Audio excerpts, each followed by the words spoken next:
सर्वांना नमस्कार. मी रोहन घुगे, जिल्हाधिकारी जळगाव. आपल्या सर्वांना ज्ञातच आहे की जळगाव जिल्ह्यामध्ये दरवर्षी उन्हाळ्याची काहिली जी असते ते अगदी मोठ्या प्रमाणावरती जाणवते.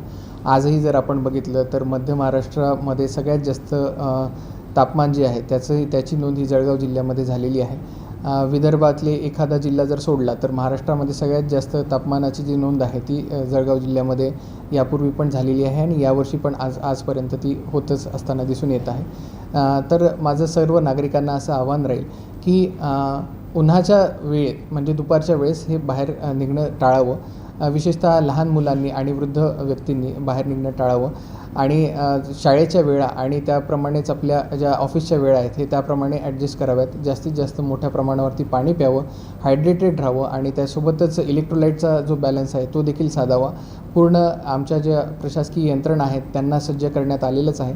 त्याबरोबरच ज्या वैद्यकीय यंत्रणा आहेत म्हणजे सिव्हिल हॉस्पिटल असेल, डिस्ट्रिक्ट हॉस्पिटल असेल, त्यानंतर GMC असेल आणि प्रत्येक स्तरावरचे उपकेंद्र आणि PHCs असतील, या सर्वांमध्ये पर्याप्त साठा जो आहे तो सलाईन्सचा आणि इलेक्ट्रोलाइटचा जो साठा आहे तो देण्यात आलेला आहे.